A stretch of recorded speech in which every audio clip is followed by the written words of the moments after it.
This year, 1 million arable land is lost to degradation globally.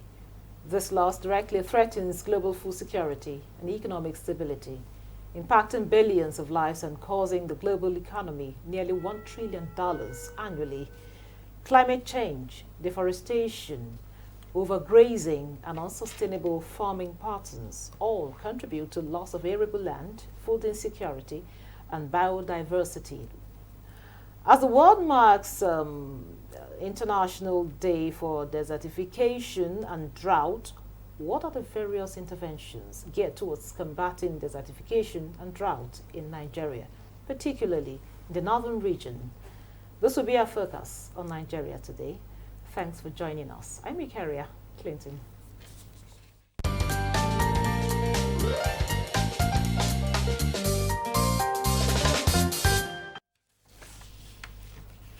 To discuss combating desertification and drought with me in the studio is Dr. Chimere May Ohajinwa.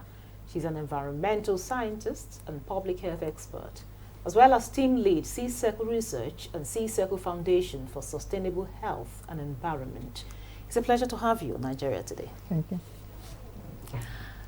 Also with us is another environmentalist, Kenneth Akpan, climate justice team lead Oxfam in Nigeria. Thanks for joining us on Nigeria today. Thank you. Good evening, Nigeria. Now, I will start with you, Dr. Akpan. Nigeria is blessed with large expanse of arable land. What are the main environmental and human-induced factors contributing to desertification in parts of the country, especially, let us focus on the northern part of Nigeria where we know this is very, very common. Yeah, thank you very much, viewers, and thank you for having me on this program. It's clear we've grown up to know that the Sahel is very close to the northern part of Nigeria, which we're talking about the desert. So what that means is that there are very big influence of the deserts, which we call desertification, also coming down or impacting the northern part of Nigeria. What is desertification? Desertification is clearly the absence of plants, crops, or water in most cases, and these are prevalent in the farthest part of Nigeria and in the deserts. And we have seen that coming down because of certain human activities like cutting down of trees indiscriminately. We're talking about overgrazing and agricultural practices that are not very beneficial to the soil.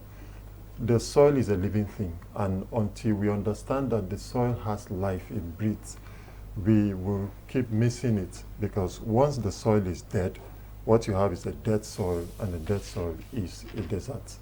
So that basically is about that. We have seen a lot of deforestation going on because people want to meet their energy needs. And in doing that, people still don't end up planting trees or replacing those trees they've cut down.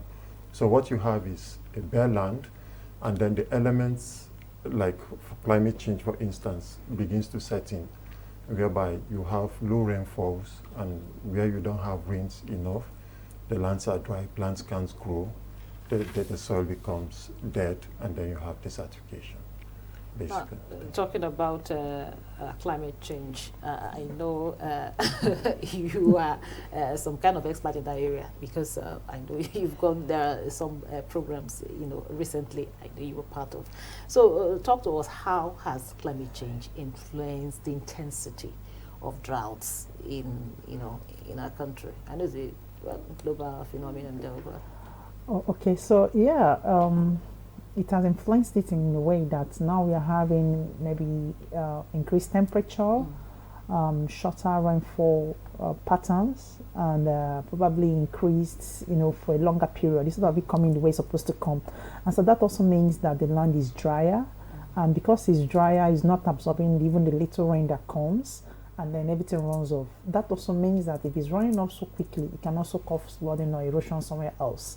because it's not absorbing it as it's supposed to absorb it. It has, caked, So that's how it increases the intensity of those things. If you're having increasing temperature, lower, shorter time for rain that you're supposed to have. So those shifting weather patterns leads to this crop failure that we are having, and that also means poverty, food insecurity.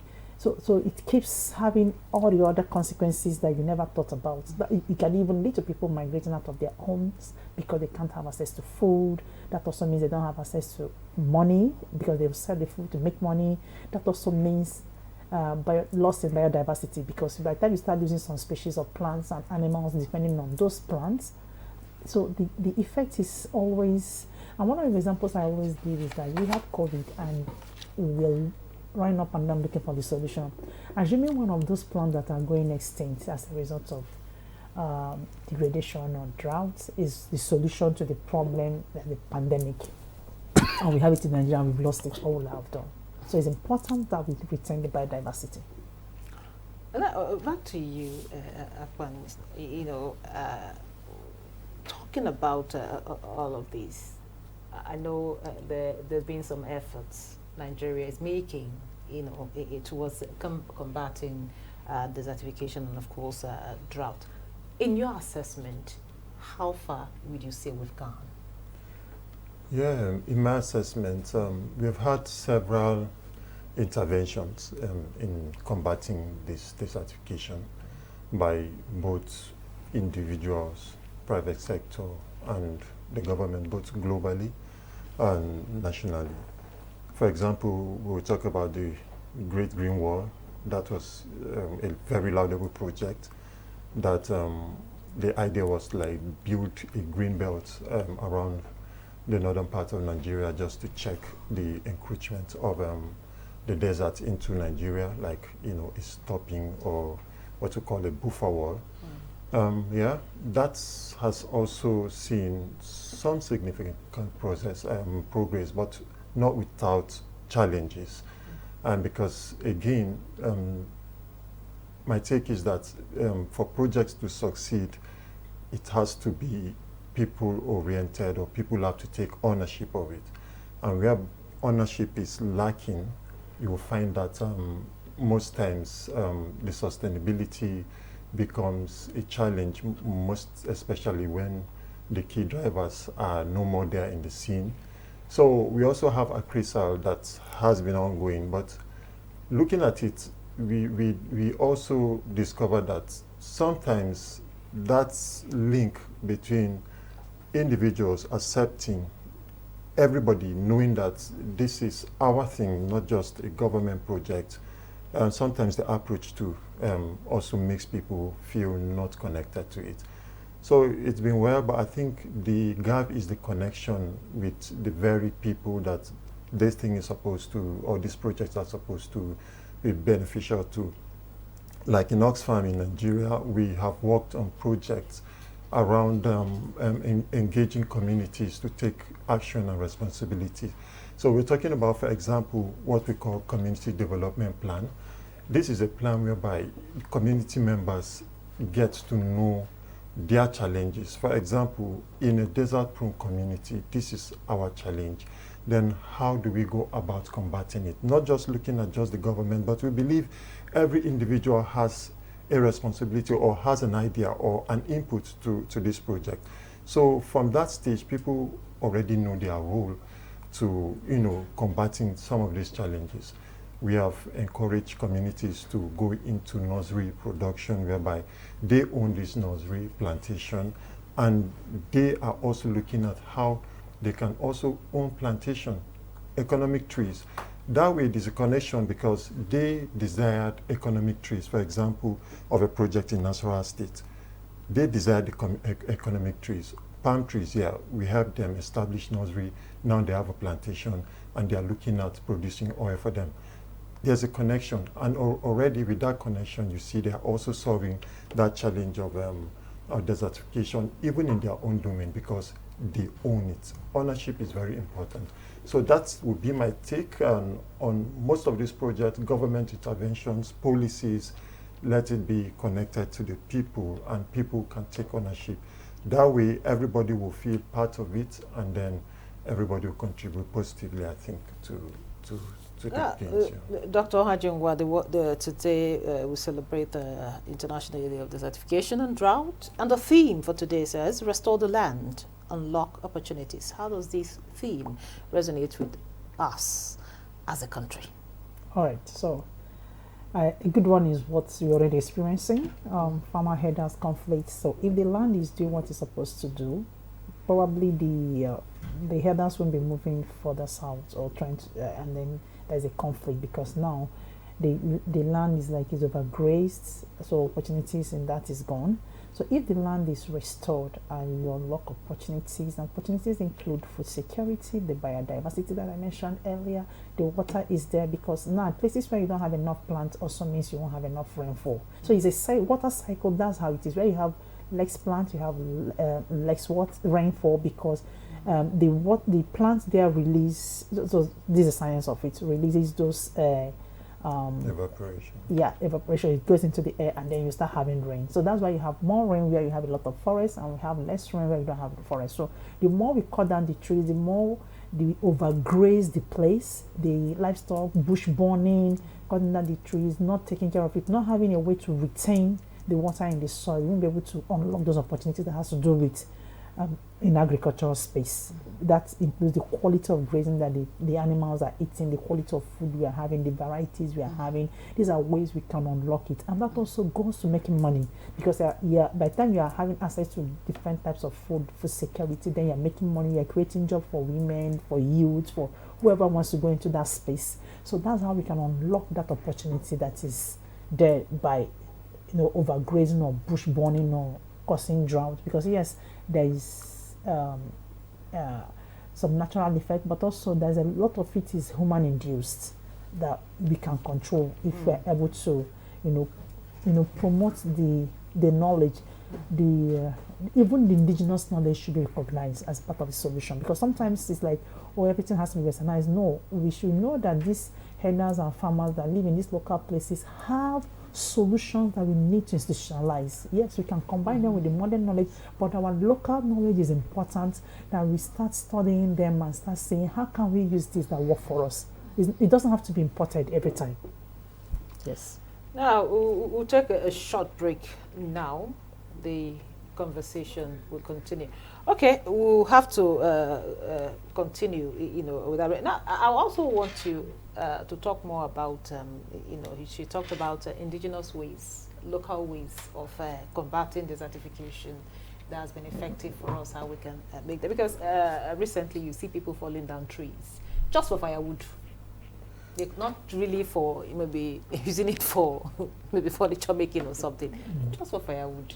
I mean, persons, as much as we're talking quite a lot about desertification, some persons might not really know the intensity of this, understand why this should stop, why certain practices should be stopped. So I wanted to throw more light on that.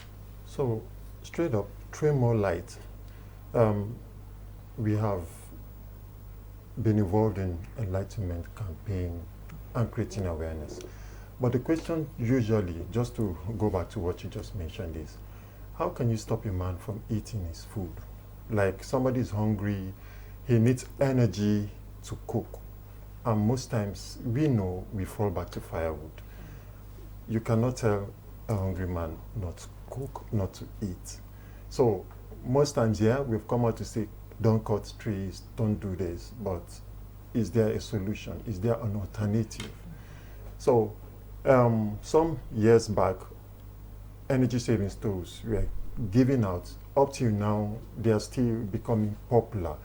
But we have forgotten that that stove needs fuel. And if you are giving 1 million stoves out there, what do you expect when the fuel alternative is not there? So what we have done as Oxfam in Nigeria is we have tried to see how local people can also see the solution around them. For example, community women today can use grass, leaves that fell down from trees around them, agricultural waste, to produce what we call briquettes. these briquettes are like firewood from this waste that they can now use in these stoves to cook instead of cutting or felling down trees. That is an alternative solution to cutting down trees, which we provided or we encourage to as an alternative solution. Apart from that, government too is not just enough to say policies have been put in place. For example, a truckload of felled trees or charcoal, sometimes the fine is maybe 20,000 naira. And you see, that's not discouraging enough. Somebody would rather pay the fine and go in there and cut down trees. So it's something that the government has to look at, reviewing some of these policies, even at state level, which is what we have done, try to see how climate and environmental policies can be reviewed, and to see how some of these old policies can be, looked into to make the penalties very severe to discourage people. And something that is so disheartening is going on, like international involvement of some countries coming into Nigeria to log our woods. Are there modalities put in place? And again, talking about local solution, we are in a project in Bauchi State, and then we went to this local community. It was also desert prone with erosion and all of that. But the local people told us that there's a particular grass that when you plant it, what that grass does is to, kind of bind the soil together. And over time, you see that gully or that eroded place becomes filled up with sand because it traps incoming sand. And before you know, that land's become level. It's called Kafi Councillor. And it was something... What did you call it again? Kafi Councillor in Hausa. Okay, Kafi. Kafi Councillor, meaning Councillor, that you are... okay. That thing is more than a councillor. That's to them. It's more beneficial than having a politician. Oh. They have seen the direct benefit of that grass. Okay. So it's a learning, and I was like, okay, this is something that can be scaled up to neighboring communities around there that are also prone to erosion, flooding, and desertification. So our people have knowledge, yeah, but most times too, it's also very good for our government and duty bearers to look into these solutions. I believe that we have the solutions. Somebody from outside will not come and tell us exactly how it pinches us. So we have respect for that, and every opportunity we have, we try to see how we can amplify this local knowledge and as a solution to our own people. Okay, now back to you, Dr. Arjun. Well, I know as much as you say we have some, indigenous solutions that have been effective in the past. Now, you agree with me that the world is tilting towards technology. What are some of the technological options that we can adopt to combat desertification and, of course, drought?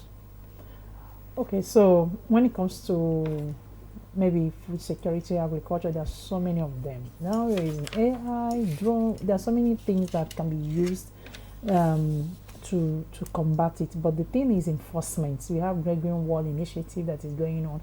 But how far have we been able to enforce those things that we have? The initiative, the policies, the enforcement, what are the gaps? Sometimes it looks as if the agencies are not working in coordination, but these things exist. How much of Science and Tech Ministry working in conjunction with the Great Green Wall and Ministry of Environment to make sure that these things work? But they work, just like you said, there is indigenous knowledge, there are things that they don't exist in other places, they exist here.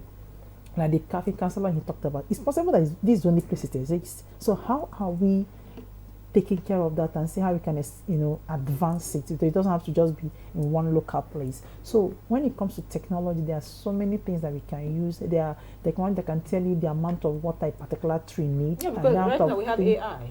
Yes, not just AI. That it will tell you amount of water you have. Like here, you have different types of trees, or even the same, but the need of each of the plants is different. So there are technologies that can tell you, oh, this plant needs nitrogen, while the other one need more of carbon, and the other one need more of sulfate, and so they know. So it just specific, precise agriculture. That's what they were even calling it. They have one that I was watching one time that was happening in Israel. Very precise. So you don't need to, irrigation. Not those, this one is not drip. This is precise agriculture. So not just water now, Yeah. even the minerals. So a lot has gone into agriculture. It's now left for us to adapt it. But let's even solve the basic ones. The overgrazing that is even costing things, not valuing our own indigenous knowledge. So one of the things that we are doing in Cycle Foundation, we just had a debate where you bring in children to talk about it, the own solution that they think works for them. We hear them, because sometimes these children, you think, oh, they are little children, but sometimes solutions come from them that we are overlooking because we've been in the city. Remember, people are leaving the rural areas to migrate to the urban areas just because of this. And that also means overpopulating the urban areas. There's a lot of issues that come with that. People begin to live in slums. Meanwhile, where they are coming from, they live in a better place. But now they have to leave the place because they can't make money there, they can't sell, then there's flooding, then the road is not working, and then there we have bandits. Now there's so what do you think will happen? Everybody moves to the city and then we are all struggling, and then it's like we will now leave the place for the bandit to continue. So all of these things are causing problems that we have to find a way to live together, apply that technology. It works. There is drone, there is an issue. A good number you just happened a few days ago in Benue State, with all the technologies available in the world, so we can still apply them. So when it comes to agriculture, it has gone so far to be able to know which ones work for us and how can we merge it. Not that we're taking these things and then throw away our own knowledge. No, we can take it in and merge them and see how can we improve ourselves. Because if we keep copying, we don't even know where to paste them. Talk to he mentioned the Green Wall, the Great Green Wall. I mean, how Initiative, far initiative, right? So how far have we gone in that? Or?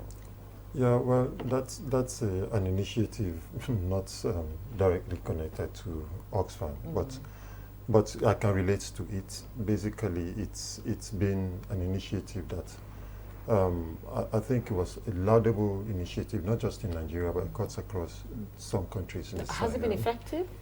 Yeah, I would say it has been effective because for me, so far so good. I think that's the benchmark for most of these engagements. Yeah, it's just the benchmark. ACRISA will have some things to learn from there because it's been there. There are gaps, there are learnings. So anything coming after the Great Green Wall should just fall back on their gaps, learnings, challenges to build on something better, But I think it has been effective in the fact that it's still there in our face.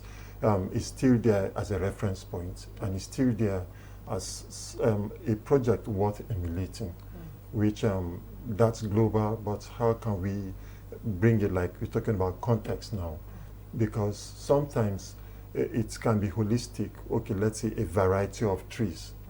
Let's plant these trees. But in a particular context, that might not just be the need of those communities. They might have what we call indigenous trees. And some of these trees are disappearing. And a whole lot of knowledge has gone with them. And for posterity, people who would have told us the importance of some of these trees are no more there. So it's also very important to know the kind of trees that survive in particular locations and to see how those kind of trees, contextualizing it, can be improved upon or talked about or encouraged. That way it will help to, like I keep talking about sustainability, people accepting, taking ownership, and also see how people can emulate at community level. Local governments can have our own great green wall. At family level? Family level. Okay, I'll ask now. It's a simple question. Desertification, we're fighting your challenge. It's a big challenge. How many trees have you planted? You. So, so these are questions. You ask everybody here, how many trees have you planted as a human being? And the ones we are enjoying today, many people those days planted it. We are just enjoying trees. We don't even know where it came from. How many have we planted? That's a challenge for all of us. I've been trying to plant a little at my backyard. Yeah, so you should do more. Thank you very much. We had an environmentalist, Kenneth Akpan, Climate Justice Team Lead, Oxfam, Nigeria. Thank you so much for coming on the program. And we had Dr. Chimere Meo Ajinwe, environmental scientist, a public health expert, and team lead C Circle Research and C Circle Foundation for Sustainable Health and Environment. Thank you so much for coming on the program. And thank you for being part of the program. I'm your carrier, Clinton. Goodbye.